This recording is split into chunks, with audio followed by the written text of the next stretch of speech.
what I'm going to focus on today is nothing very geeky. I'm not going to go into great detail about standards or the adoption of standards. That partially is going to be taken care of by my esteemed colleagues, Richard and Don, who are going to be talking in more detail about standards after the break. I want to focus on one very specific thing, which is a passion of mine, which is that I believe standards unlock commercial potential. And what I want to do in this presentation to you is I want to talk about how we can overcome FUD around standards, fear, uncertainty, and doubt. So I'm going to start with a story, but I'd like to cue it up with, do we have the music available?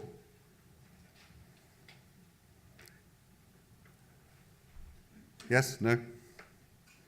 Well, okay, in which case I will... Yeah? I'm losing time, Barry. I'm grabbing this back.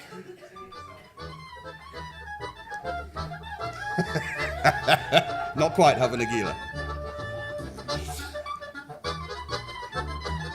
Absolutely. Okay, thank you. You might be thinking, what on earth has Jewish klezmer music got to do with standards? I'm going to tell you a story, which I think exemplifies this. In the 19th century, there is what's called a shtetl, a small village in the very east of Germany on the borders with Poland.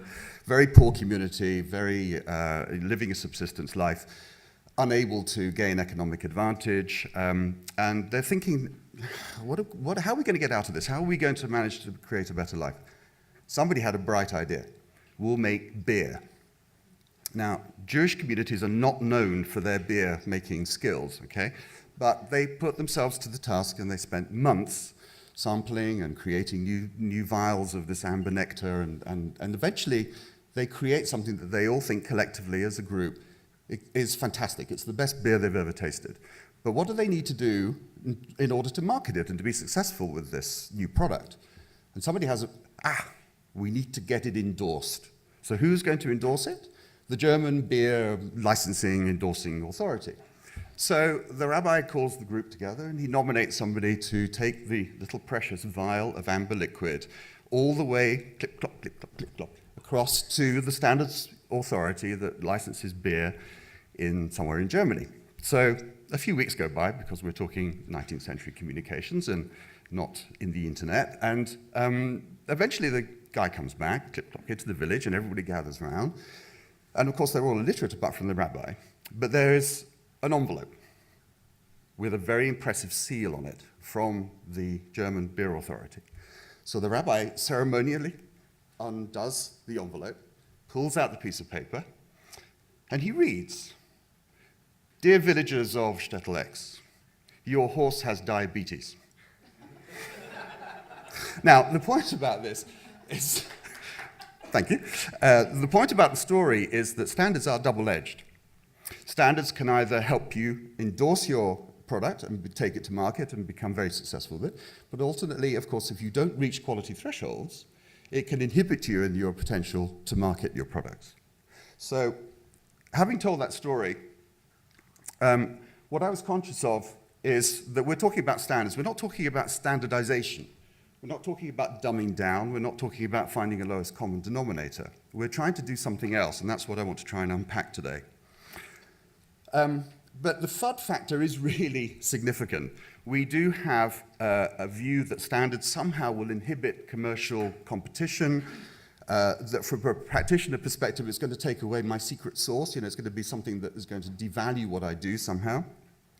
And from the client perspective, it's very much about, well, I do this, and it's really special, and it makes me important in my organization. I don't want to give away or be seen to be giving away any secrets or be seen to be undertaking a program that anybody can do. So there's an element of kind of anxiety, of siloism, not wanting to give away secrets, which I think is inhibiting our progress. But nothing remains constant. We can't continue like that. I mean, that's the truth, and we've heard about that from a number of presenters in the last day or so, certainly from clients. So the new reality is that clients themselves are demanding much better quality. We heard that yesterday. There is no stopping the client demand for better quality, for more insight, for more value. The slides yesterday clearly showed that there are competitors coming into our space. If we don't address some of these issues, we are going to be eaten alive by much better funded, and in some cases much smarter organizations, including companies like IBM, but many others. And I think, and the commercial, very pragmatically, it's going to become part of the procurement process. Undoubtedly, standards and RFPs are going to get linked. We're already seeing that develop in some of our own tender opportunities that we have coming across our desks. We need to up our game because clients want us to deliver more value through innovation, through insight. They don't want to have to worry about the process. They want to worry about the output. They want to know about how their business is going to be impacted in what we do. They don't want to worry about whether the data that's going to be provided is up to a certain level of quality. That has to be a given. It's a hygiene factor. If we don't accept that now, we'll be left behind, bobbing in the wake. So I think the hygiene factor, focusing on the output rather than the process, is a very important point for us to take on board. So why should we bother? Well, I've rehearsed some of those reasons, both from the client perspective, but also from us as a practitioner community. And actually, there's a very interesting commercial consideration that I want to bring to your attention.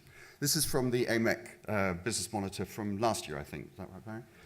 That looks quite respectable. Hey, you know, conservatively, we're about $110 million business globally. Not bad. Lots of companies, so it's not, you know, we could all do better. Okay, so that is media analysis at 110 million. This is $33.5 billion revenue. I'm hoping that some of you can guess what that sector is. If not, it's the market research sector globally. $33.5 billion a year, comparison to 110 million. Now, not quite like for like. The point I'm trying to make is that my contention is that the market research industry is that successful because there is at least a unified vocabulary. There is at least a minimum set of quality standards that all clients understand will be delivered if you are a member of the MRS or SMR or any of the other trade organizations. So you don't need to worry about the quality of the data that's being provided to you. What you're paying for as a client, and why that number is so big, is the insight. So the hygiene factor has worked in the market research industry, I would argue, very successfully. So the opportunity for us is to move from being just a data provider. It's to ensure that we can compete on innovation rather than on process. It's to ensure that we can counter the procurement influence. This isn't going to apply to all conceivable commercial opportunities that we face or that we are presented with, but it will certainly be a major issue for us to address going forward. From the client side, and I think this is very important because we heard a lot of pleas yesterday from the client perspective for better quality, for more insight, for better standards. They don't need to worry about the basics anymore. If we can get our standards house in order, then they can take one more worry item off their checklist. And I think importantly, stakeholders will listen to us, and much more than politely. I mean, they actually think that what we're delivering to them, because it's based around some fundamental quality standards and processes, will be giving insight that they need to take notice of. Business issues are going to drive adoption of measurement, not just giving a better logistical solution or a better mousetrap. And clearly, from a client perspective, and I know this from having spent 25 years working in this industry, if we can take away that procurement worry from clients, they're going to be very, very grateful. Okay. So there is a fundamental problem, though. What on earth are we going to be talking about? These are all words that I just kind of thought up over, sitting with a cup of coffee for 10 minutes, that express some of the concepts and words that I've heard used in conferences and presentations and read in research papers about are we talking about standards, criteria, regulations, norms? What are we talking about?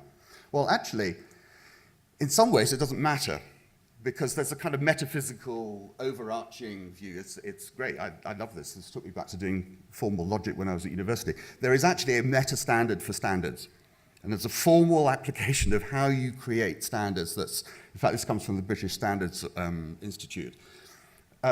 We don't need to worry about wording as long as we kind of think about these key elements conceptually. And this is from the International Standards Organization, which is one of the major authorities in setting standards technically around the world. And the important words are the ones that I've highlighted, of course. Consensus. Well, who knew? I thought standards came from on high, from, you know, somebody set a tablet of stone, this is how you're going to do stuff. No, that's not the way standards work. They are created through consensus amongst practitioners and experts. The optimum degree of order is a really interesting one. That doesn't necessarily apply in our industry in sort of precise terms, but I think it is a very important component of what makes standards very important.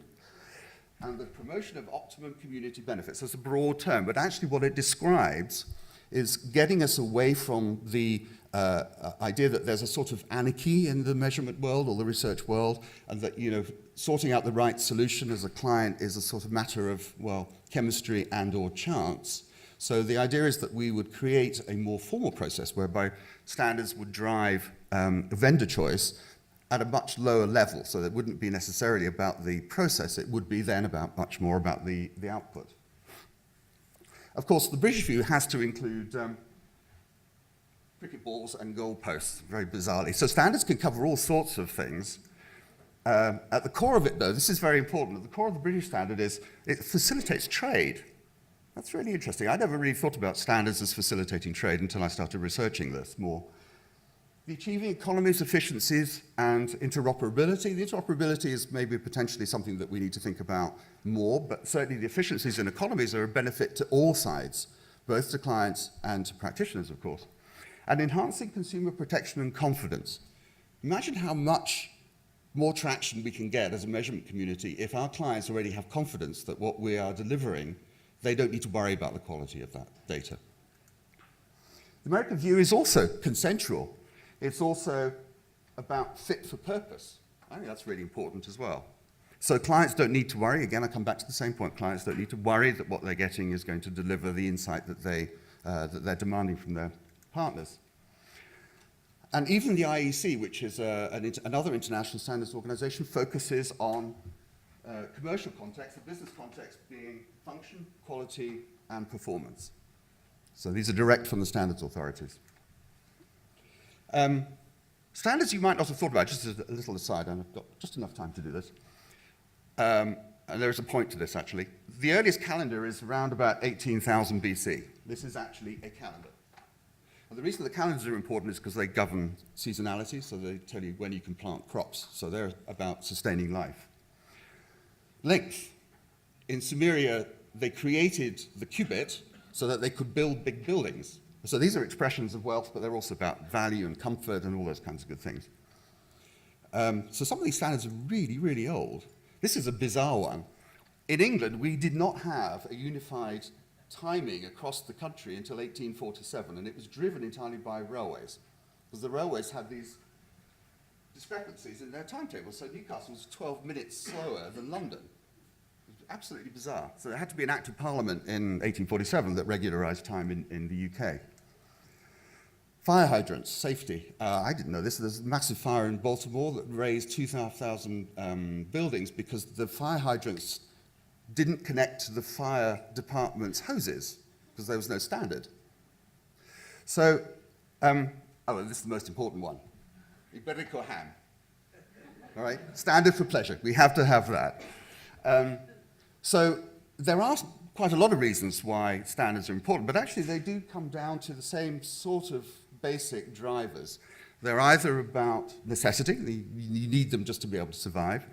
They're either about efficiency, or they're about safety, or they're about innovation. And that seems to me the core fundamental drivers. So moving on to why we should be doing that, just to recap, the industry is changing. There's no way that we can stand like King Canute and hold the tide back. Clients, as we heard yesterday, increasingly demanding us to accept standards and to drive standards forward. Procurement, that's not going to stop. That's going to grow and grow and grow, and the competitive threat from other professions. Why us? Well, this is important, I think, because AMEC really, and as part of what I was trying to do when I was chair, it stands for leadership and professional standards. It's a really important part of the AMEC mission.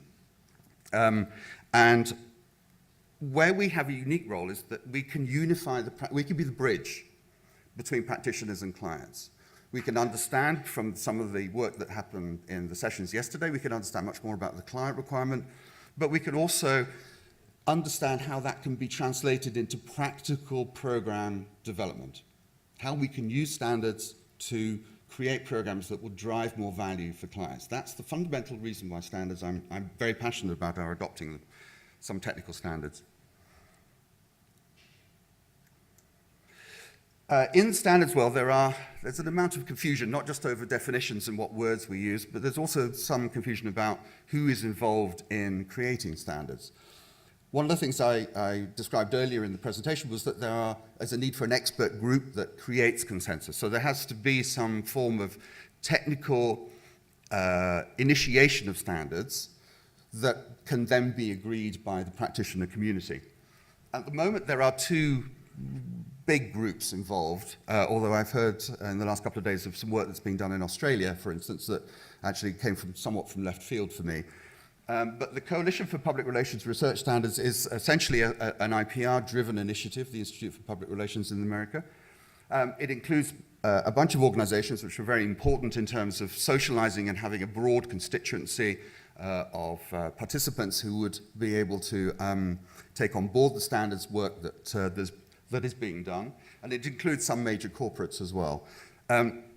You'll be able to see much more detail, and I think Richard and Don will talk a little bit more in some detail about the standards that are being developed by that group, mainly around traditional media, in terms of kinds of impressions and units and sentiment, etc. There's also some confusion about the status of something called the Conclave on Social Media Standards, which is smmstandards.org.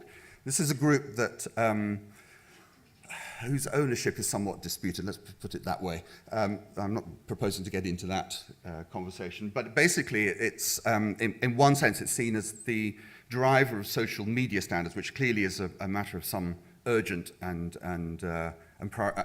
priority to our industry at the moment, because it's Wild West out there, as we all know. So there is a whole bunch of standards that the smmstandards.org group, which encompasses academics, encompasses practitioners, it encompasses corporates and institutional clients. It's a very important grouping, which Richard will talk about in much more detail.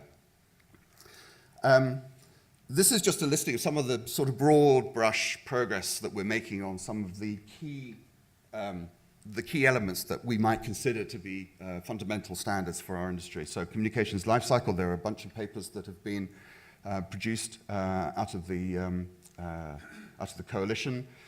These are technical unit definitions, in a sense, that we need to agree on as practitioners and clients. Interesting that ethics, which actually is part of some of the general broader standards work that organizations like British Standards Institute or ANSI in America will be talking about. And I think that's actually a very important part of our standards. If we have an ethical base for generating our data and that we behave in an ethical and professional manner, I think it gives a lot of confidence to clients. In social media, there's a whole bunch of things that are being discussed, and I know that Richard will talk much more about these elements in his presentation. One glaring area that I think is missing is broadcast, and I'm looking at my two experts, that we haven't actually done very much work on broadcast at the moment at all, have we? That's correct. Okay, good. So that's a massive area that we do need to obviously take on board. So to conclude, great thing about standards is they're consensual. They're not imposed. We all agree that standards are a good thing, and we all agree which standards are ones that we wish to adopt. So they're not imposed by Moses with tablets of stone. We agree them together. We saw that in relation to the way standards can be developed, that they support trade. These are not inhibitors to the growth of our sector. In fact, I would argue that they are drivers of growth in our sector. if we accept them wholeheartedly. And they certainly create opportunities for adding value rather than worrying about the process. So, in conclusion, 4 things. We'll grow our market, we'll improve the quality of our work, we'll enhance the added value of our measurements so we can grow that 110 million towards the, towards the billions. That will be an interesting measure of progress.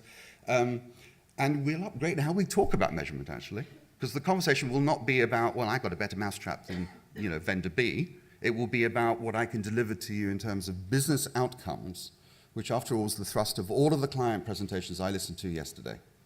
If we don't do the standard stuff, we ain't going to get to that new level of conversation. And we'll just be left bobbing in the wake while market research, management consultants, and other professional organizations take our space and then steal it. One practical initiative that I wanted just to raise, because it was only agreed this morning at the board meeting of AMEC at 7:30 this morning. We have agreed that one of the learnings I took from my research was that we need to, AMEC will adopt rapidly, and I think actually it's on my last slide, we will adopt standards in line with best practice and that metaphysical note of we make sure that the standards are being generated according to the best practice in generating standards, only after due diligence on prospective standards. This missed a bit at the end. The bit that was missing at the end was, well, how are we going to do that?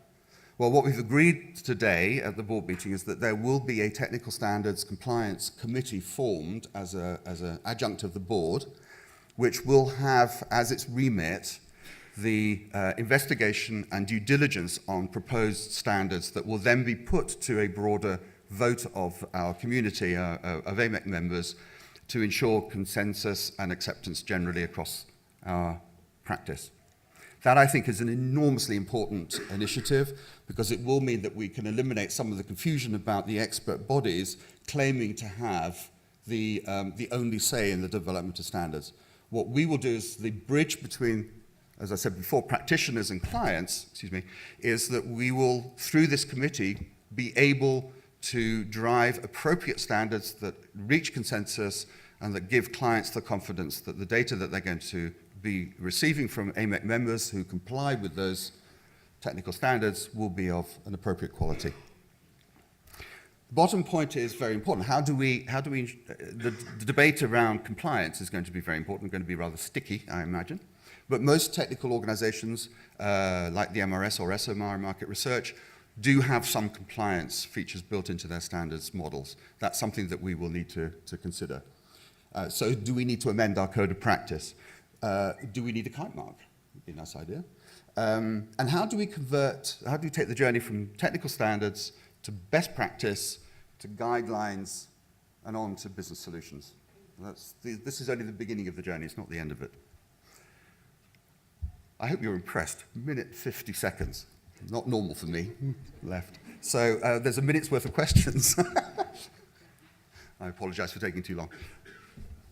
We're focused on response rate a lot, yes, as necessary for a quality data product that we're able to stand behind. But that said, I get often asked by people, I just hear that I should get a 40% response rate in order to make this data worthwhile. Yeah. It isn't, and obviously, when we're, depending on field period and all sorts of things. So I just need to also ask if, the stress of education on these standards. I mean, we do have a compliance structure at APOR. There are people who are censured for violating the ethical practices, but also ethics is really the other standard that I think, as long as people are adhering to at least the genuineness in terms of putting out a good product, that's what we seem to find successful. I mean, I don't know whether or not a housekeeping seal of approval or other things are, things that perhaps aren't helpful, but I know that our standards do, in fact, help facilitate our ability to perform our functions in our business. I guess my question really, I'm sorry if this is sort of a lengthy comment, but what are the forces that prevent this from happening? Is it just fear, doubt, or are there real forces that are preventing this? Actually, I think it's to do with, we're all experienced business people, but we are experienced in a very young industry. So we probably most of us come out of another sector to start working in media analysis and communications measurement. And I think what we haven't yet grasped is that this industry is only, how long has AMEC been going? 10 years? 9 years? Yeah. So, not very long. So actually, Barcelona Principles, everybody said, well, why are you doing more? Well, it's great because we were only 5 years into being AMEC at that point. I think that was a massive performance improvement for us all. And I think the standards debate is the next logical kind of step on that journey. I just think we need to bear in mind that we are a very young industry. So I think it's just, now is the time, because clients are beginning to say, yeah, you're doing great work, but I need you to be at the next level. Hi, Mike. Hello. Colin Wheeler from Wagner Edstrom. You referred to on your opportunities slide countering the effect and the presence of procurement. And I'd like to challenge you a bit and ask you to comment on a different perspective there. Procurement is about driving cost efficiencies for the businesses that they're supporting and for the clients that they're supporting. Better and more effective measurement and evaluation can actually give procurement a reason to choose you as a vendor over other vendors if you're able to demonstrate you can do it effectively and deliver value to the client as a result. It also helps the client that procurement is working with, because the client can go to procurement and say, well, I want this robust approach in terms of evaluation in my RFP. So why is it you feel we need to counter the effect of procurement? Because I think I've encountered too many cases where procurement say, these are the scoring criteria, and they don't relate those to the technical competence necessarily of the organization, because there's nothing for them to measure that against, because there isn't a KITE, there isn't a compliance function, there isn't an equivalent to the MRS in our industry. So I think it maybe counts as too strong a word. What I suppose I'm saying is that it gives to procurement folk one less tick box to worry about, if you like. So do we need a code of conduct? That's why I put compliance with a question mark. That's for debate. I mean, I don't know. Standards without teeth, I don't know. Thank you. My body language probably says what I think. Question over here, Mike. You there? Michael from Precise Value. Thanks for that, Mike, and it skirts around a lot of discussion we've had. Vital stuff, needed yesterday. Consensus implies the forum. Is the online forum for discussing these things, for having that vital connection between, like minds and getting this to move forward, is that enough? Do we need more resource? How do we get this thing moving, turbocharged? I'm hoping that the committee that was agreed in principle today will tell us how we're going to do that. It's too early to say, I think, from AMEC's perspective, but I think it will be a subject of active debate, because I think it's going to be an active part of our planning over the next few months. So I think you'll see more out of us about how we're going to do it. Now that we've agreed in principle that we are going to do it. That's the first step. Michael, there is an agreement. This needs to be timely. Yeah, absolutely. Input to that too, by the way. Thank you. Very happy. Great. Peter Lowe from Precise. With all the, you mentioned all the competing organisations or organisations that are weighing in with their views of standards on a variety of topics. How do you think we can meet the challenge of there being a rush of principles that, that confuse the market rather than unite it? I think it's probably, you're referring to a conversation that you and I had briefly earlier. I think where we need to go is to ensure that we are working at the appropriate level at the appropriate time. I think our standards debate is not about aspirational standards. It's not about some of the bigger business issues that were raised in the client presentations yesterday. I think it's actually at a sort of baby steps level, which is the technical standards around some of the definitions that I posted a little bit earlier. I think it's important that we ensure this is branded correctly, because just in the way that the market research community has branded its codes of conduct and its compliance and standards discussions and debates, I think if we can actually put some framework conceptually around these are the way the standards are going to be presented and what they're going to be called, I think we will get better traction and better acceptance of the standards as we go forward. So I think there's a marketing job to be done, both internally and then externally. Can I ask my question to myself very quickly? The vote yesterday on adoption of standards was a little bit tighter than I had, and no, he keeps telling me to go to the mic. It was a little bit tighter than I actually thought it was going to be. And I wondered actually whether this presentation was in the wrong order and we should have done the vote after Richard and Don have done their pieces. Would this audience, after hearing this and possibly waiting until Don and Richard to do this, would they be more inclined to think about standards as being less of an anxiety than they did yesterday? Something like 45% said no to adoption of standards yesterday. Just anybody had their mind changed? Oh. But that was because how the question was asked and the priority of other things. So if you've got a Okay. choice between the allocation of that, I think the standards theme that I'm sort of feeling is very strong, and there's a need for that. That is almost universal. I think if you ask the question in the room, how many would be inclined to now, if there was an hour forum to just hammer out standards and sit in on that, a lot of people would up their hand perhaps. So that speaks of researcher telling me how to. Sorry, yes. Quickly point out, to your point about getting involved in the standards debate, I would say there's open comments on both IPR's Yeah. standards and on the Conclave.org standards that have been posted. We certainly look for it's a public forum for comments, and those are taken very seriously. And then also, I know for the social media conclave, it is a open body, so if you are interested in joining, you can Absolutely.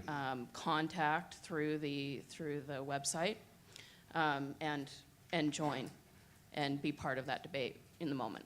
Yeah, my third bullet, I stress, I should have made that bold all the way through. Please be involved in the debate, have your input to the standards development, exactly.